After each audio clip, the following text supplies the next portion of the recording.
రాష్ట్ర ప్రభుత్వం రైతుల అభివృద్ధి గురించి అనేక పథకాలు చేపడుతున్నా రైతులు సకాలంలో పంటలు వేసుకోక నష్టపోతున్నారని నిజామాబాద్ జిల్లా కలెక్టర్ రాజీవ్ గాంధీ హనుమంతు సూచించారు.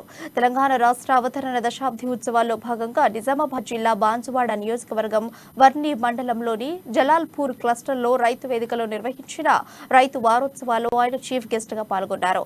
వరి పంట పండించడంలో వర్ణి మండలము అగ్రగామి అని కలెక్టర్ తెలిపారు. ఖరీఫ్ రబీ సీజన్లో వరి పంటను 15 రోజులు ముందుగా వేసుకున్నట్లయితే ప్రకృతి వైపరీత్యాల దృష్ట్యా కురిసే వడగళ్ల వానలో నష్టపోకుండా కాపాడుకోవచ్చని ఆయన సూచించారు.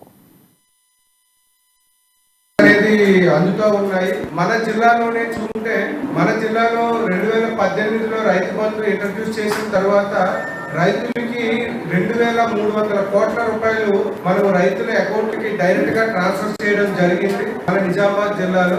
అదే విధంగా రైతు బీమా పథకం కింద కూడా ఆల్మోస్ట్ 225 crore రూపీస్ ని రైతు బీమా పథకం కింద రైతు చనిపోతే నామినీస్ కి మనము ట్రాన్స్ఫర్ చేయడం జరిగింది. అదే విధంగా రైతులకి ఉచిత విద్యుత్ చూసుకుంటే మన జిల్లాలో రైతులకి ఉచిత విద్యుత్ కింద 3700 కోట్ల రూపాయల విలువ గల ఉచిత విద్యుత్ అనేది మన జిల్లా అనేది అందుతూ ఉన్నాయి. మన జిల్లాలోనే చూస్తే మన జిల్లాలో 2018లో రైతు బంధు ఇంట్రడ్యూస్ చేసిన తర్వాత రైతులకి 2300 కోట్ల రూపాయలు మనం రైతుల అకౌంట్లకి డైరెక్ట్ గా ట్రాన్స్ఫర్ చేయడం జరిగింది మన నిజామాబాద్ జిల్లాలో.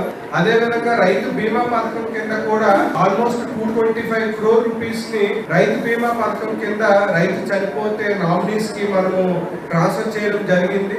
అదే విధంగా రైతులకి ఉచిత విద్యుత్ చూసుకుంటే మన జిల్లాలో రైతులకి ఉచిత విద్యుత్ కింద 3700 కోట్ల రూపాయల విలువ గల ఉచిత విద్యుత్